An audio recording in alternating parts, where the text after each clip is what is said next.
Hi, you're listening to Marcia Pally and conversations I'm having with people about the criteria we should use to design and implement our economic and political policies.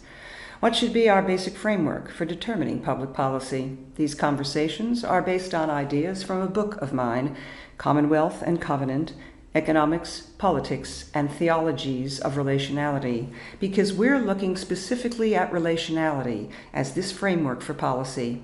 Relationality includes both the individual person and the relations and contexts that he or she is in.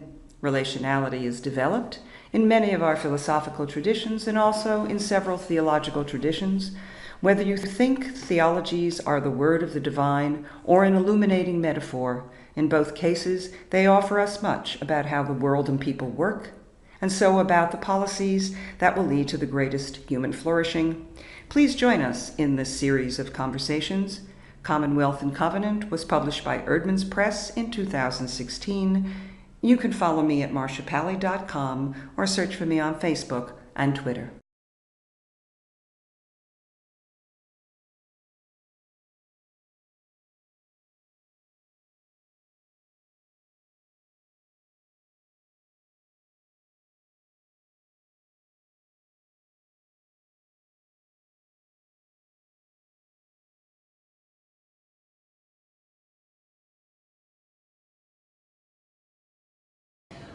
So I wanted to begin by picking up something that Terence Fretheim has written about covenant and the idea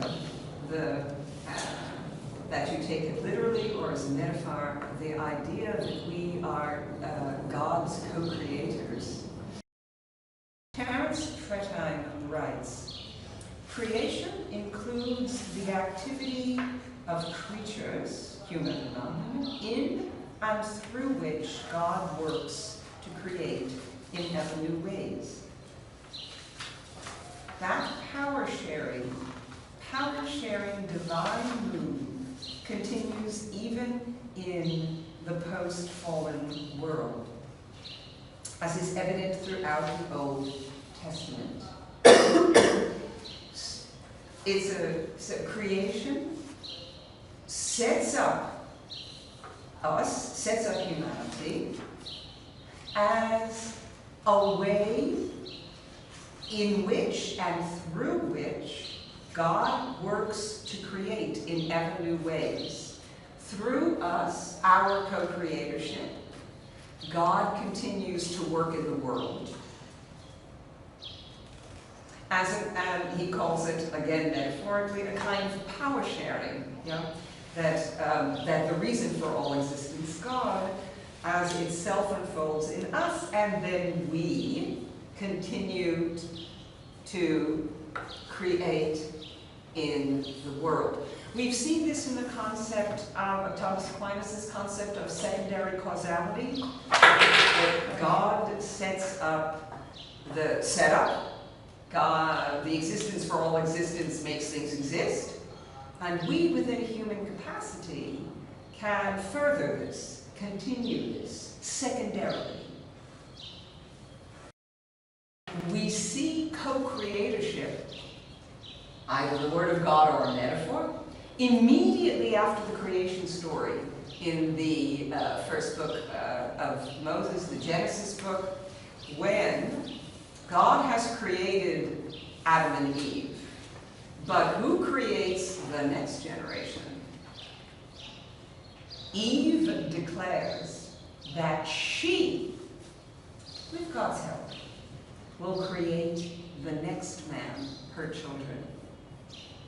It's not that God creates Adam and Eve, and then God creates Cain and Abel, and then God creates their children. If you look at the text in the creation story, God creates, literally or metaphorically, Adam and Eve, but the next human being is created by Eve. Eve says she creates, with God's help, the next generation. Isn't there also another clue, also in the creation story, when the world is created by speech, it says, he calls it, and And then when man comes, when Adam comes, he is the one who calls the creation. So he also is co-creator. Yeah. Yes, it is up to Adam, right, to name the animals. Also an act of co-creation. And just in case you think it's only up to the men, it's actually Eve who creates the next generation of people with God's help, meaning with the assistance of the reason for all existence. Terence Fretheim also says that we are created in God's image in two ways. One, in which it is our identity. It is who we are. We are in the image of God. We have something of the reason or the source of all existence in us. But the second way is that it is also our role in the world. It is our role in the world to act in the image of God. To be God's co-creator, to act covenantally because the structure of existence is covenantal. Difference in intimate relation and reciprocal responsibility. That's the structure of the world, and it is our role in the world to act in the image of this structure. So let's continue with an interesting aspect of the Judaic tradition. If you give to another person, especially in need, if you give to a person who has some kind of need, either in poverty, you give to charity, or someone who is needy in some way, you are, in the Hebraic tradition, giving to God. You give to another person, and it turns out you're giving to God. Now that's odd, because normally, if you give to another person, you're not giving to a third party. But in the Judaic concept of covenant, you are. When you give to another person in need, you are giving to God. Now, how can charity or a gift to another person form or express your covenant with God? Because of the mutual constitution or the connection of covenant between persons and God and among persons. These two covenants are covenantally linked. Being in covenant with God entails covenant with those in whom God's Spirit analogously inheres. Bond with God is expressed through covenant among persons. Being in a covenant with God means being in covenant with others who also are in God's image, or in whom God, the reason for everything, exists. Our bond with whatever is the reason for existence is expressed through our covenantal bond with others in whom the profound reason for existence also exists. So this is the link between covenant with the reason for all existence, God, and covenant with others. When we act covenantally to others, we are expressing our covenantal relationship with the reason for all existence that inheres in another person. Is that okay? Mm-hmm. When I donate something to someone, to just one person, I'm like connected to everyone, or just to this person. This is my question. Oh, okay. So it's like more community, or like just every human being, or I think that the concept is, even if you give something only to one person, That act expresses the covenantal structure of existence.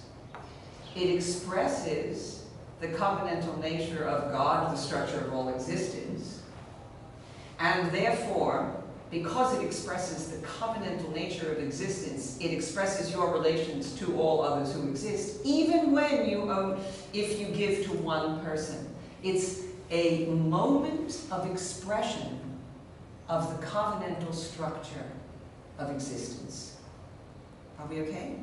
Here comes the picture. No. Okay, No. so one way to think about this is as a Moebius strip. The reason why I chose this as an image for the covenant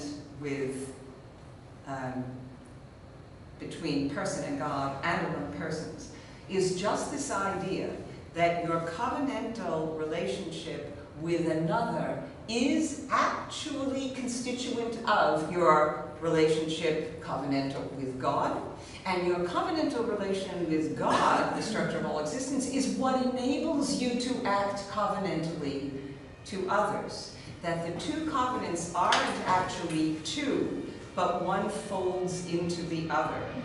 This recalls, of course, Nicholas Cusa's ideas of the structure of existence folding in as the minimum of everything, and each particular, it enfolds out, right, so that all particulars are also in the maximum God. So this Moebius, I'm going to pass it around, this Moebius strip has something written on the inside and on the outside. So I'm going to pass it around and you can read it. In short, you don't get one without the other. Yeah? Your covenant with another expresses your covenantal relationship with God, which enables you, because it structures you, to be covenantal to others. You can't get one without the other, any more than you can get one side of the Moebius strip without the other. I really like the idea of getting these two kind of, to design a philosophical, theological piece of jewelry. We see the Moebius strip idea, for example, immediately in the Ten Commandments. The first three pertain to your covenant with God. The 7 following commandments pertain seamlessly and without stopping to your covenant with other people. The 10 Commandments, in a way, are expression of the seamlessness of the covenant with others and the covenant with God. And another one is the binding of Isaac story, where God prohibits violence. The lesson of the binding of Isaac story is that God prohibits the sacrifice and violence against others, even for the sake of covenant. If you want a covenant with God, God is saying, violence against others is not an expression of covenant with God. Now, in the world of the binding of Isaac, this is an important point, because there were other cultures where the sacrifice of persons was considered part of your ritual expression of your relationship to the divine. But the innovation here is that violence and the sacrifice of persons is not expression of covenant with God. There's another interpretation that notices that we're not reading the text correctly. Abraham says at least twice, God will find a substitute. He tells his servants, God will find a substitute, that God will provide an animal to sacrifice. Yeah? And on this interpretation, Abraham's faith is in knowing that God does not require sacrifice and violence against others. Another reading of the binding of Isaac is that the text teaches us what fulfills and what fails a covenantal relationship. That Abraham, in earlier parts of the Bible, acts as a moral agent, as co-creator, with moral correspondence to the source of all existence, God, especially when he argues with God. For example, in the Sodom and Gomorrah story, where Abraham acts as a moral agent and says, if there are innocent and righteous people in the city, you may not kill them. In the Binding of Isaac story, one reading is that Abraham is not acting as a moral agent. He doesn't argue with God, and a seemingly outrageous request. And there's and therefore, one of the lessons of the Binding of Isaac story is that as entities, as beings made in God's image, of having something of the divine structure of existence in us, we must act as moral agents. And if you don't, you fail. And what's the upshot with Abraham? God never speaks to him again. The angel comes down and stops him from slaying Isaac. The angel recognizes that Abraham tried to do his best, but God never speaks to Abraham again in the Bible. The special relationship is over. And on one reading of the Binding of Isaac, it is because of the failure to act as a moral agent in a covenantal relationship that is reciprocal. Remember, the innovation of the Hebrew Bible is that you are in a covenantal relationship even among unequals. Your moral correspondence and your moral responsibility prevails. And failing to act as a reciprocal partner, as a moral agent, is failing the covenant. You can't bail and say, well, I'm just going to leave it up to the boss, God. Isn't that, I forgot, isn't it that God requests that of Abraham? Isn't it a request? Yes. And isn't it incredibly cruel? Yes. Not right. sensible, or is it a test, which is always the... Yeah, the traditional reading is that God asks something outrageous and cruel of Abraham, and it's a test of faith.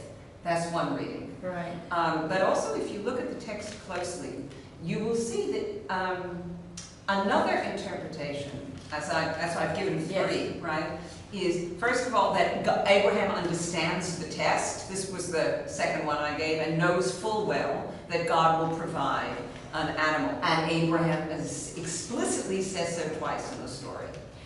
The third interpretation is that there's even a tip-off in the text. God requests this of Abraham that makes it sound absolutely absurd. Mm-hmm. If you look at the Hebrew, God says, sacrifice your son.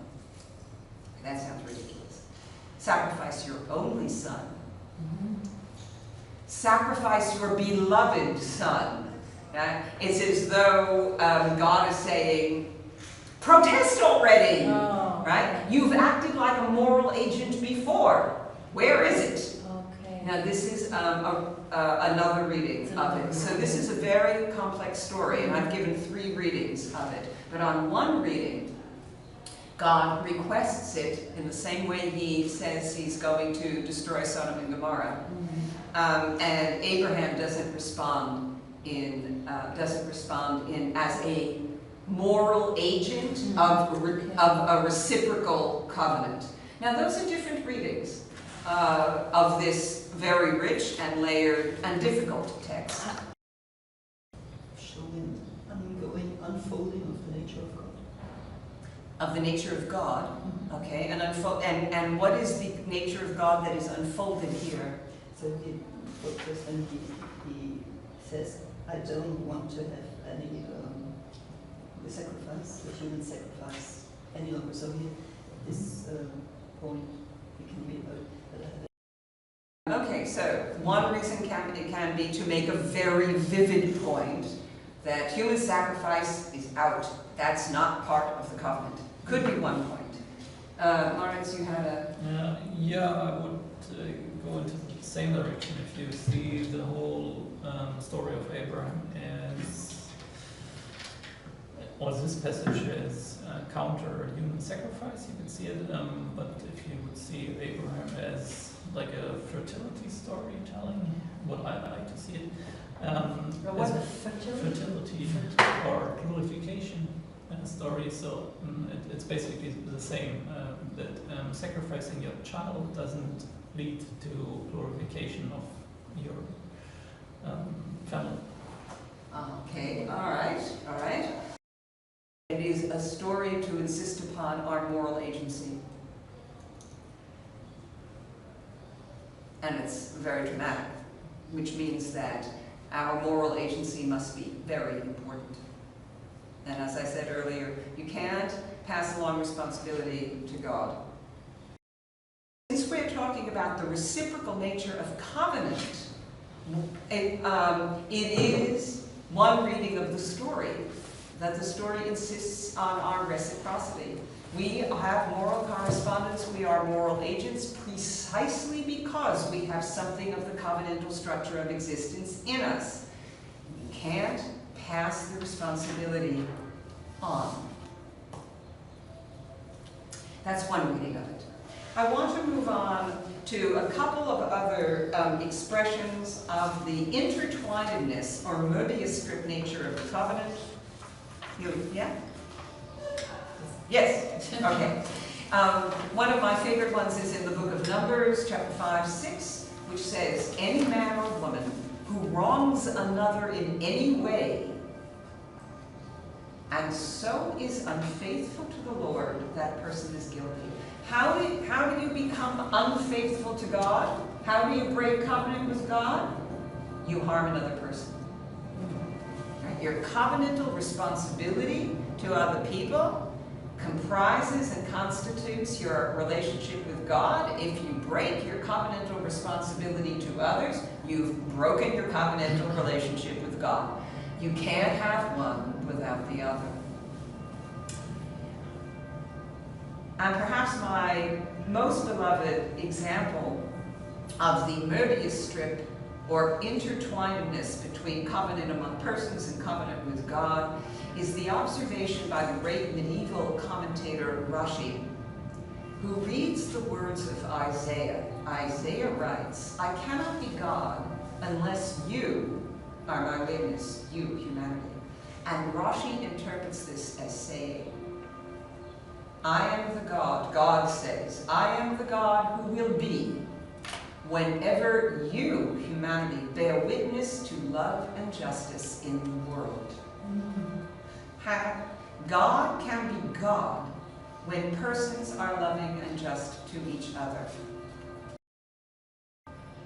In sum, in the ontology, the worldview of the biblical and rabbinic texts, the world is structured by an irrevocable, entwined covenants between person and God and among persons. Covenant is characterized by commitment, care, and the priority of preserving not interests, but relationships. Owing to our being in God's image and in covenant with God, we have the capacity to act as co-creators and to participate in reciprocal gift exchange where each gives of his spirit or her spirit in the Moebius strip of reciprocal regard and care.